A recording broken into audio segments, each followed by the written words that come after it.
मेरे देवर की सुहाग रात को मैं दूध देने के बहाने से जानबूझकर उनके कमरे में गई तो मैं अपने देवर को देखकर ज़ोर से चिल्लाई, क्योंकि मैं विधवा हूँ और मैं चाहती थी कि मेरा देवर मुझसे शादी करे। लेकिन मेरी सास ने मेरे देवर की शादी एक अंधी भिखारी लड़की से तय कर दी थी। मेरा देवर अमेरिका से डॉक्टर की डिग्री लेकर आया था और मुझे यकीन था कि उस भिखारिन को देखकर वह उसे तलाक दे देगा। लेकिन वह खुशी खुशी अपनी पत्नी का हाथ पकड़कर उसे कमरे में ले गया। रात को मैं दूध देने के बहाने से उनके कमरे में गई तो मैं अपने देवर को देखकर ज़ोर से चिल्लाई, क्योंकि मेरी शादी के 6 महीने बाद ही मेरे पति की मृत्यु हो गई। मैंने अपने दुख के 6 महीने अपने ससुराल वालों के साथ ही बिताए। उसके बाद मेरे माता पिता मुझे लेने आए, लेकिन मैं उनके साथ नहीं गई क्योंकि मैं उन पर बोझ नहीं बनना चाहती थी। मेरे माता पिता की आर्थिक स्थिति कुछ खास नहीं थी। उन्होंने बड़ी मुश्किल से मेरी शादी तय की। मेरे ससुर बहुत अच्छे थे। मेरी सास के 2 बेटे और एक बेटी थी। मेरा देवर मेरे पति से 2 साल छोटा था। मेरे पति की मृत्यु के बाद मुझे लगा कि मेरी सास को मेरी शादी मेरे देवर से कर देनी चाहिए, इसलिए मैं उनका दिल जीतने की भरपूर कोशिश कर रही थी। मैं घर का काम खुद ही करती थी और रात को सोने से पहले अपनी सास के पैर दबाती थी। मैं अपनी सास की बहुत सेवा कर रही थी, क्योंकि मैंने सोचा था कि उन्हें एक बार फिर मुझे अपनी बहू बनाकर इस घर में लाना चाहिए। मेरी शादीशुदा ननद हमारे घर बहुत कम आती थी, क्योंकि मेरी सास ने उनकी शादी बहुत अमीर घर में करवाई थी, इसलिए उन्हें हमारे घर आना ज़्यादा पसंद नहीं था। उनके घर में किसी भी चीज़ की कमी नहीं थी और वो वहाँ बहुत खुश थी। लेकिन जब भी मेरी ननद घर आती तो मैं उनका बहुत ही अच्छी तरह से सत्कार करती थी। मैं रोज़ उनके पसंदीदा व्यंजन बनाती थी और उनके बच्चों को भी खूब लाड़ प्यार करती थी। इस वजह से मेरी सास मुझसे हमेशा खुश रहती थी और बदले में मुझे ढेर सारा आशीर्वाद देती थी। वह कहती थी कि मैं भगवान से प्रार्थना करती हूँ कि मेरी दूसरी बहू भी तुम्हारे जैसी अच्छी हो। तुम मेरे लिए मेरी बेटी की तरह हो। कोई भी लड़की मेरी इतनी सेवा नहीं करती जैसे तुम करती हो। मुझे अपनी सास का दिल जीतने के लिए कुछ भी करना पड़ा, क्योंकि हमारे घर में मेरी सास का ही राज था। सब कुछ उनकी इच्छा के अनुरूप होता था। अगर उन्हें कोई बात बुरी लगती तो इस घर में कोई उसका जिक्र तक नहीं करता था, क्योंकि मेरी सास बहुत सख्त मिजाज की थी और हमारे घर में एक पक्षी भी अपने मन से नहीं उड़ सकता था। मेरी सास मुझसे इतनी खुश थी कि मुझे विश्वास था कि वह मेरी शादी मेरे देवर से करेगी। मेरा देवर अमेरिका में डॉक्टर की पढ़ाई कर रहा था और उसे भारत लौटने में केवल 3 महीने बचे थे, लेकिन मैं मन ही मन बहुत खुश थी। अब एक बार फिर से ये घर मेरा होने वाला था और मैं इस घर की मालकिन बनने वाली थी, क्योंकि मैंने अपना पूरा जीवन गरीबी में बिताया था और जब मैं यहाँ आई तो मुझे पता चला कि आराम क्या होता है। अब मैं यह सब अच्छी तरह से जानती थी कि ऐसा तभी हो सकता है जब मेरा देवर मुझसे शादी करेगा, क्योंकि मेरी सास हमेशा मेरी बात सुनती थी और मैं हर काम में उनकी सलाह लेती थी। मेरे पति सामान्य दिखने वाले थे और ज़्यादा पढ़े लिखे नहीं थे। उनके किसी भी रिश्तेदार ने उन्हें अपनी बेटी नहीं दी थी, क्योंकि मेरे पति को बचपन से ही एक गंभीर बीमारी थी और यह बात उनके सभी रिश्तेदारों को पता थी। लेकिन मेरी सास ने ये बात मेरे पापा से छुपाई, क्योंकि उन्हें पता था अगर उनकी बेटी के घर वालों को उसकी बीमारी के बारे में पता चला तो वो कभी भी अपनी बेटी का हाथ नहीं देंगे। मेरे पापा को यह बात बिल्कुल भी नहीं पता थी, इसलिए जब उन्होंने मेरी शादी के लिए हाथ मांगा तो मेरे पापा ने तुरंत हाँ कह दिया और मैं शादी करके इस घर में आ गई। लेकिन किस्मत में जो लिखा था उसे कोई टाल नहीं सकता। मेरी शादी के 6 महीने बाद ही मेरे पति की तबीयत अचानक खराब हो गई। मेरी सास ने मेरे पति के इलाज पर बहुत पैसा खर्च किया। सास उन्हें इलाज के लिए दूसरे देश ले जाने को भी तैयार थी, लेकिन मेरे पति के पास इतना समय नहीं था और कुछ ही दिनों में उनकी मृत्यु हो गई। मेरे पति की मृत्यु के बाद मैंने 1 साल तक अपने ससुराल वालों की बहुत सेवा की और इस घर की बहुत अच्छे से देखभाल की, लेकिन उस दिन मुझे बहुत दुख हुआ जब मेरी सास ने कहा कि अब मैं अपने छोटे बेटे की शादी कर दूंगी। मैं मन ही मन सोच रही थी कि मैं एक नौकरानी की तरह दिन रात उसके पीछे पड़ी रहती हूँ, लेकिन अब मेरी सारी मेहनत बर्बाद होने वाली थी और मैं ऐसा बिल्कुल भी नहीं होने देने वाली थी। एक बार मैं और मेरी सास मंदिर में दर्शन के लिए गए तो हमने देखा कि एक जवान लड़की भीख मांग रही थी जो अंधी थी। उसे देखकर मेरी सास बहुत चिंतित हो गई और उसके पास बैठ गई और उससे पूछने लगी कि तुम अंधी कैसे हो गई और यहाँ क्या कर रही हो, तुम कहाँ रहती हो। मेरी सास उससे ऐसे बात कर रही थी जैसे वह उसे शुरू से ही जानती हो। मैं सोच रही थी कि मेरी सास एक भिखारी के पास कैसे बैठी थी और वो उन्हें कैसे जानती थी। वह भिखारी लड़की से माफ़ी मांग रही थी और उसे अपने साथ चलने के लिए कह रही थी। भिखारिन मेरी सास को ये कह रही थी कि अब मैं उसके साथ बिल्कुल नहीं आऊँगी। मेरे साथ जो कुछ भी हुआ है वह आपकी वजह से हुआ है और इसके लिए मैं आपको कभी माफ़ नहीं करूँगी। सास रो रो कर उससे माफ़ी मांग रही थी और कह रही थी कि अब तू जो चाहेगी वही होगा, अब तेरी हर इच्छा पूरी होगी, तू बस मेरे साथ चल। और मेरी सास उस अंधी भिखारी को अपने साथ घर पे ले आए। जब मैंने अपनी सास से सवाल पूछा, आप इस अंधे भिखारी को अपने साथ घर क्यों ले आई हो और यह कौन है, उस पर मेरी सास ने मुझे सिर्फ इतना बताया कि मैं उसकी शादी अपने बेटे राहुल के साथ करने जा रही हूँ।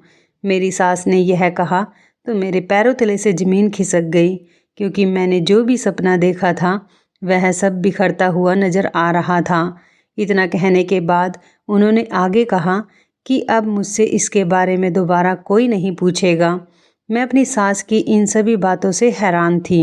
वह अपने डॉक्टर बेटे की शादी उस अंधी भिखारी लड़की से कैसे कर सकती थी। मैं अच्छी तरह से जानती थी कि मेरा देवर उस भिखारी को देखते ही उसका गला दबा देगा, क्योंकि वह अमेरिका में पढ़ रहा था और उसकी रुचि कुछ विशेष करने में थी। वे एक अंधी भिखारी लड़की से शादी कैसे करेंगे। मैं अपनी सास के व्यवहार से आश्चर्यचकित थी। कुछ ही दिनों में मेरा देवर भारत लौट आया और मेरी सास ने उसकी शादी की तैयारियां शुरू कर दी। मेरी सास ने मेरे देवर को शादी के बारे में बताया था, लेकिन उसने यह नहीं बताया था कि जिस लड़की को उसने उसके लिए चुना है वह अंधी थी। मैंने अपने देवर को यह बताने की बहुत कोशिश की कि तुम्हारी माँ ने तुम्हारे लिए एक अंधी भिखारिन चुनी है, लेकिन मेरी सास ने मुझे भी मना किया कि राहुल को पता नहीं चलना चाहिए कि वह किससे शादी कर रहा है। जब शादी का समय हुआ तो लड़की को देखकर मेरा देवर बहुत खुश हुआ, लेकिन मैं ये देखकर हैरान रह गई। एक अंधी लड़की को देखकर मेरा देवर इतना खुश क्यों हुआ। मेरी चिंता बढ़ती जा रही थी। मुझे कुछ समझ नहीं आ रहा था। मेरे देवर ने अंधी लड़की से शादी कर ली और मेरे सामने ही अपनी पत्नी का हाथ पकड़कर कमरे में ले गए, लेकिन मेरे सारे सपने चकनाचूर हो गए। मेरी सास ने मुझसे कहा कि तुम्हें मेरे देवर और देवरानी की सारी जिम्मेदारियां निभानी होंगी, क्योंकि वह अंधी हैं और कुछ देख नहीं सकती, इसलिए उनके खाने पीने से लेकर हर चीज़ की जिम्मेदारी मेरी है और मैं इसे बिल्कुल भी बर्दाश्त नहीं कर सकी। पहले मैंने इस घर में अपनी सास की बहुत सेवा की थी और अब मेरी छोटी देवरानी की सेवा करने का समय आ गया था। मैंने हिम्मत करके अपनी सास से इस बारे में बात करने का फैसला किया और उसके कमरे में चली गई। मैंने अपनी सास से कहा, आपने मेरे बारे में क्या सोचा है? आप मुझे कब तक नौकरानी की तरह रखोगे? पहले तो सिर्फ आप थी और अब आपने मेरे सिर पर एक अंधी लड़की बैठा दी है। आप मेरे पति की माँ हो तो मैंने पूरे मन से आपकी सेवा की थी, लेकिन मैं उस अंधी भिखारी की सेवा नहीं कर सकती। मेरी सास ने कहा, तुम मेरे पास आओ और मैं तुम्हें बताऊंगी कि वह वास्तव में कौन है। मुझे अपनी सास के साथ कुछ अच्छा नहीं लग रहा था। मेरा दिल उनके साथ बैठने को तैयार नहीं हो रहा था। मैं अभी इस घर को छोड़कर चले जाना चाहती थी। मैं अपनी सभी योजनाओं में विफल हो चुकी थी और मैं उनसे कुछ भी सुनना नहीं चाहती थी, लेकिन मैं ऐसा नहीं कर सकी। मुझे ना चाहते हुए भी अपनी सास के पास बैठना पड़ा। मेरी सास कहने लगी, यह तब की बात है जब राहुल अमेरिका नहीं गया था। उसने मुझे बताया था कि वह हमारी गली में रहने वाली नीतू से प्यार करता है और वो दोनों एक दूसरे से बहुत प्यार करते थे। राहुल हमेशा मुझसे यही कहता था कि तुम्हें उस लड़की के घर जाकर शादी के लिए उसका हाथ मांगना चाहिए, जाओ। लेकिन मुझे राहुल की कहानी बिल्कुल पसंद नहीं आई, क्योंकि वह लोग बहुत गरीब थे और मैं चाहती थी कि राहुल की शादी किसी बहुत बड़े अमीर घर में हो। राहुल ने मुझे बहुत समझाया कि पैसों का इंसान की खुशी से कोई लेना देना नहीं है, लेकिन मुझे यह बात समझ नहीं आई।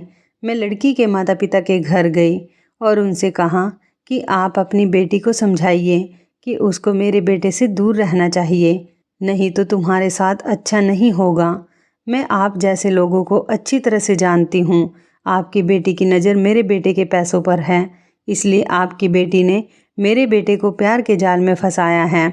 आप जैसा सोचेंगे मैं वैसा बिल्कुल भी नहीं होने दूंगी। लड़की की माँ रोते हुए मुझसे कह रही थी कि हमने अपनी बेटी को ऐसा कुछ नहीं सिखाया। हम लोग गरीब जरूर हैं, लेकिन इज्जतदार हैं। अगर आप यहाँ आकर ऐसा बोलेंगी तो समाज में हमारा नाम खराब होगा। प्लीज़ यहाँ से चले जाओ। नीतू की माँ ने कहा था कि इसके बाद मैं नीतू को कभी भी तुम्हारे बेटे से नहीं मिलने दूंगी। जब वह उनके घर से अपने घर लौट रहे थे तो उसके घर के बाहर बहुत से लोग जमा हो गए थे और सभी लोगों को इसके बारे में पता चल गया था। नीतू की माँ की गर्दन शर्म से झुक गई थी। वह खूब रो रही थी। जब मैं घर आई तो मैंने राहुल से बिल्कुल भी बात नहीं की। मैंने उसे डिनर पर बुलाया तो उसने उसके लिए भी मना कर दिया। वह नीतू का किया हुआ अपमान बिल्कुल भी बर्दाश्त नहीं कर पाया, क्योंकि पहले कभी भी ऐसा नहीं हुआ था कि राहुल ने मुझसे बात ना की हो। राहुल एक बहुत ही आज्ञाकारी लड़का था। वह मेरे बुलाने पर भाग कर आता था और यह सब इसलिए हुआ क्योंकि नीतू ने फ़ोन करके राहुल को पूरी सच्चाई बता दी थी। अगली सुबह जब राहुल घर से बाहर जा रहा था तो मैंने उससे पूछा कि कहाँ जा रहे हो, तो उसने कहा कि मैं नीतू से मिलने उसके घर जा रहा हूँ। मैंने उसे रोकने की बहुत कोशिश की और कहा, नीतू को सिर्फ तुम्हारे पैसों की परवाह है और मैं तुम दोनों की शादी कभी नहीं करूँगी। राहुल ने मेरी एक भी बात नहीं सुनी और वो घर से निकल गया। थोड़ी देर बाद जब वह दोबारा घर आया तो बहुत ज़ोर ज़ोर से रो रहा था। उसके कमरे में जाकर देखा तो उसने सारा सामान अस्त व्यस्त कर दिया था। मैंने उसके कमरे का दरवाज़ा कई बार खटखटाया, लेकिन उसने मेरे सवाल का कोई जवाब नहीं दिया और खुद को कमरे में बंद कर लिया। उसने पूरे दिन खाना भी नहीं खाया और मुझसे राहुल का व्यवहार बिल्कुल भी बर्दाश्त नहीं हुआ, क्योंकि मैं उसकी माँ थी और मैं उसे अपनी जान से भी ज़्यादा प्यार करती थी। मेरा बड़ा बेटा बचपन से ही बीमार था और मैं अब अपने दूसरे बेटे को खोना नहीं चाहती थी। मैं नीतू और उसके परिवार को इस गांव से बाहर निकालने के लिए कुछ भी करना चाहती थी, लेकिन मैंने सोचा था कि अगर वह यह गांव छोड़ दे तो राहुल उसे भूल जाएगा और सब कुछ ठीक हो जाएगा। राहुल ने उस दिन खुद को अपने कमरे में बंद कर लिया और मैं नीतू के घर पर चली गई। मैंने नीतू के माता पिता से कहा कि आप यह गांव छोड़कर चले जाएं। इसके बदले में मैं आपको जितना कहोगे उतना पैसा देने को तैयार हूँ। बस नीतू से कह दो कि वह मेरे बेटे को छोड़ दे और उसकी ज़िंदगी से निकल जाए। तभी नीतू कमरे से बाहर आई और बोली, चिंता मत करो, मैं तुम्हारे बेटे को दोबारा कभी नहीं देख पाऊँगी। आज भी वह मुझसे मिलने आया था और मैंने उसे फिर वापस भेज दिया। मैंने उससे हमेशा के लिए सारे रिश्ते ख़त्म कर लिए हैं और हमें आपके पैसे नहीं चाहिए। हम पहले ही यह गांव छोड़कर जाने का फ़ैसला कर चुके हैं। आप अपने बेटे को समझाएं कि वह हमारा पीछा ना करे। आपका बेटा मेरे पीछे पड़ा है। वह हमेशा मुझसे कहता था कि अगर मैं शादी करूँगा तो सिर्फ तुमसे ही, लेकिन मैंने उससे कहा कि मैं तुमसे कभी शादी नहीं करूँगी, क्योंकि मैं जानती थी कि आप ऐसा कभी नहीं होने दोगे, क्योंकि आपको अपने बच्चे की खुशी से ज़्यादा अपना पैसा और उससे मिलने वाली विलासिता अति प्यारी है। आपको आपके बेटे की खुशी की परवाह नहीं है और आपका बेटा हमेशा मुझसे कहता था कि अपनी माँ को समझाना मेरी जिम्मेदारी है। उसकी चिंता मत करो, वह मेरी माँ है और वह ये बात ज़रूर समझेगी कि मुझे किस बात से खुशी मिलती है। नीतू ने कहा, मुझे लगता है कि यह सब राहुल की गलतफहमी थी कि उसकी माँ को सिर्फ अपने बेटे की खुशी पसंद है। उस वक्त मैंने नीतू से कहा, तुम्हें मुझे कुछ भी समझाने की ज़रूरत नहीं है और जितनी जल्दी हो सके यह शहर छोड़ दो। जब मैं घर आई तो राहुल की तबीयत खराब थी और वह रो रहा था। मैंने सोचा कुछ दिन तक यह सब चलता रहेगा और फिर वह नीतू के बारे में भूल जाएगा, लेकिन कुछ नहीं हुआ। राहुल की तबीयत दिन पर दिन गिरती जा रही थी। उसने खाना पीना सब कुछ छोड़ दिया था। एक दिन वह बेहोश होकर गिर पड़ा और केवल नीतू का नाम ले रहा था। मुझे एहसास हुआ कि अगर मैं नीतू की शादी राहुल से करा देती तो बेहतर होता। कम से कम मेरे बेटे की यह हालत तो नहीं होती। उस दिन राहुल अस्पताल में भर्ती था। जब उसे होश आया तो वह रोते हुए कह रहा था, माँ, मैं नीतू के पास जाना चाहता हूँ। कुछ भी करो लेकिन एक बार उससे मिलने दो। वह मुझसे नहीं मिलना चाहती। मैं एक बार उससे मिलने भी गया, लेकिन उसने मुझसे सारे रिश्ते तोड़ दिए। वह मुझसे मिलने से इनकार कर रही थी। राहुल नहीं जानता था कि मैंने उसे इस गांव से बाहर निकाल दिया है। राहुल उसी दिन कह रहा था कि जिस दिन वह नीतू से मिलने गया था और उसी रात वे शहर छोड़कर चले गए थे। मैंने राहुल को समझाया, पहले तुम ठीक हो जाओ। तुम्हारे ठीक हो जाने के बाद मैं तुरंत नीतू के घर जाकर शादी के लिए उसका हाथ मांग लूँगी। मैं तुमसे वादा करती हूँ कि मैं तुम्हारी शादी नीतू से ही करवा दूँगी। राहुल मेरी बात सुनकर बहुत खुश हो गया और कुछ ही दिनों में वह बिल्कुल ठीक हो गया। जब हम दोबारा घर आए तो राहुल नीतू से मिलने उसके घर गया, लेकिन जब वह घर आया तो बहुत परेशान था। राहुल ने मुझे कहा कि माँ, अब आप नीतू के साथ मेरी शादी करने के लिए तैयार थी। मुझे नहीं पता कि नीतू और उसका परिवार यह गांव छोड़कर कहाँ चले गए। उसका नंबर भी बंद है। अब मैं उन्हें कहाँ ढूंढूंगा। मैंने इलाके के सभी लोगों से पूछा, लेकिन किसी को नहीं पता है कि वो कहाँ गए हैं। मुझे भी नहीं पता था कि वो लोग वास्तव में कहाँ गए थे। उसके बाद लगभग 6 महीने तक राहुल ने नीतू को खोजा, लेकिन वह कहीं नहीं मिली। राहुल को यकीन हो गया कि अब वो नीतू से दोबारा कभी नहीं मिल पाएगा। राहुल ने फैसला कर लिया था कि वह देश छोड़कर चला जाएगा और कभी वापस नहीं आएगा। राहुल का फैसला सुनकर मैं बहुत परेशान हो गई और मुझे अपने व्यवहार पर ही पछतावा हो रहा था कि मैंने ऐसा क्यों किया। अगर मैंने राहुल की शादी नीतू से करवा दी होती तो कम से कम मेरा बेटा मेरी आंखों के सामने रहता और वह कभी यह देश छोड़कर नहीं जाता। मैंने राहुल को समझाने और रोकने की बहुत कोशिश की, लेकिन वह मेरी बात से सहमत नहीं हुआ। उसने मुझसे कहा, मैं नीतू के बिना यहाँ बिल्कुल भी नहीं रह सकता और यहाँ रहकर मुझे हमेशा नीतू की याद आएगी। मेरे लिए अब जीना बहुत मुश्किल हो गया था। राहुल बहुत रो रहा था और मुझे अपने व्यवहार पर पछतावा हो रहा था।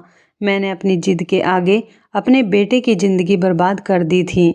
अगर राहुल की शादी मैंने नीतू से करा दी होती तो आज वह कितना खुश होता। अपने बेटे की इस हालत के लिए मैं खुद को दोषी मान रही थी। मेरी वजह से ही उसकी आंखों में बहुत आंसू आए। इसके बाद राहुल अमेरिका चला गया और मैं नीतू को ढूंढने लगी। मैंने नीतू के सभी रिश्तेदारों से कह दिया था कि अगर नीतू कहीं मिले तो मुझे बताना, लेकिन हैरानी की बात यह थी कि उन लोगों को भी पता नहीं था कि नीतू के घर के लोग कहाँ गए हैं। मैं रोज़ मंदिर जाती थी और भगवान से प्रार्थना करती कि नीतू जल्द से जल्द मुझे मिल जाए ताकि मैं अपने बेटे की खुशियाँ वापस लौटा सकूं। भगवान ने मेरी प्रार्थना सुन ली और नीतू भी हमें मंदिर के बाहर मिल गई। मैं बहुत खुश हुई और उसे अपने घर ले आई। नीतू ने मुझे बताया था कि जिस रात वे शहर छोड़ रहे थे उसी रात उनके साथ एक भयानक दुर्घटना हुई थी जिसमें उसके माता पिता की मृत्यु हो गई थी और नीतू की दृष्टि चली गई थी। मैं उसकी यह बात सुनकर बहुत रोई क्योंकि उसके साथ यह सब मेरी वजह से हुआ था। यदि मैंने उसे यह गांव छोड़ने के लिए ना कहा होता तो इतना बड़ा हादसा ना होता। इसलिए मैंने फैसला किया कि अब मैं नीतू की शादी राहुल से करूँगी। और जब राहुल विदेश से घर आया तो नीतू को देखकर बहुत खुश हुआ। राहुल को खुश देखकर मेरी चिंता भी दूर हो गई। मैं अपने जीवन में एक पल के लिए संतुष्ट नहीं थी। मेरे लिए मेरे बच्चे की खुशी पैसों से ज़्यादा महत्वपूर्ण थी। ये सब बताते हुए मेरी सास की आंखों से आंसू बह रहे थे। उसने मुझसे कहा, बहू, मुझे पता है तुम्हारे मन में क्या है। मैं कभी वह नहीं कर सकी जो तुम चाहती हो, क्योंकि मैं मजबूर थी। तुम मेरी बेटी हो और तुमने मेरी जो सेवा की है उसका फल ईश्वर तुम्हें ज़रूर देगा। अगर तुम चाहो तो मैं तुम्हारे लिए एक अच्छा लड़का ढूंढूंगी और तुम्हारी शादी एक अमीर घर में कर दूंगी। लेकिन राहुल की खुशी केवल नीतू में थी। वह तुम्हारे साथ कभी भी खुश नहीं रह सकता था। मैं संपत्ति को 2 हिस्सों में बांट दूंगी। एक हिस्सा तुम्हारा होगा और दूसरा हिस्सा राहुल का होगा। और फिर यदि तुम्हें अपने जीवन के बारे में कोई और निर्णय लेना हो तो मैं तुम्हारे साथ हूँ।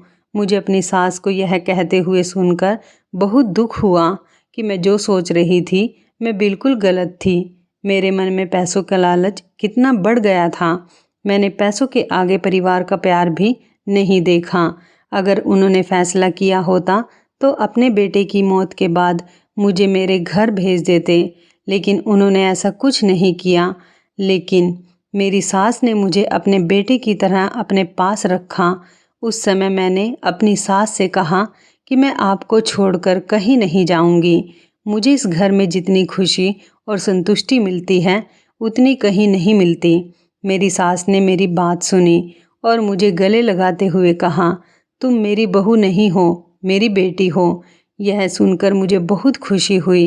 मैंने सास से कहा, मैं राहुल और नीतू को उनके कमरे में खाना लाकर दे दूंगी। आप उनकी चिंता मत करो, मैं नीतू का भी ख्याल रखूंगी। हुआ यूँ कि नीतू अंधी है, वह मेरी बहन जैसी है। मैं उसे कभी यह एहसास नहीं होने दूंगी कि वह देख नहीं सकती। मैं उसकी अच्छे से देखभाल करूंगी। मेरी सास ने मेरे सर पर हाथ रखा और कहा, बहू, मुझे तुमसे यही उम्मीद थी। मैं खाना लेकर राहुल के कमरे में गई और उसके कमरे में 3 अन्य डॉक्टर मौजूद थे और राहुल उनसे केवल नीतू के बारे में बात कर रहा था। वह डॉक्टर से कह रहा था, यह नीतू है, वह लड़की जिसके बारे में मैं हमेशा तुमसे बात करता था, पर मैं उससे बहुत प्यार करता हूँ और मैं भगवान का शुक्रिया अदा करता हूँ कि मुझे मेरा प्यार दोबारा मिल गया। राहुल के दोस्त भी नीतू की खूब तारीफ कर रहे थे और वह इसकी हकदार थी। नीतू वाकई बहुत खूबसूरत लग रही थी। राहुल के दोस्त ने कहा, चलो नीतू को अमेरिका ले जाकर उसका ऑपरेशन करवाएंगे। जल्द ही उसकी आंखों की रोशनी वापस आ जाएगी। नीतू की आंखों की रोशनी एक बार फिर से वापस आ जाएगी और हम दोनों इस घर में बहनों की तरह खुशी से रहेंगे। यह सोचकर मुझे बहुत खुशी हो रही थी, क्योंकि मैंने भी अब दूसरी शादी ना करने का फैसला कर लिया था, क्योंकि मैं अब मेरी सास को ही अपनी माँ मानती थी और उनकी सेवा करना मुझे बहुत अच्छा लगता था। तो इस कहानी के बारे में आपकी क्या राय है, कमेंट करके ज़रूर बताइएगा। दोस्तों, आपको हमारी ये मज़ेदार कहानी कैसी लगी, आप हमें कमेंट बॉक्स में ज़रूर बताएं। यदि आपके पास भी ऐसी कोई प्यारी सी कहानी है या फिर ऐसी कोई कहानी जिससे कुछ शिक्षा मिले तो आप हमारे साथ उसको ज़रूर शेयर करें।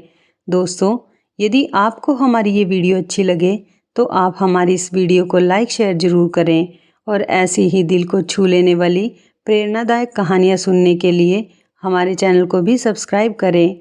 यदि आप हमें फेसबुक पर देख रहे हैं तो आप हमारे फेसबुक पेज को लाइक और फॉलो ज़रूर करें।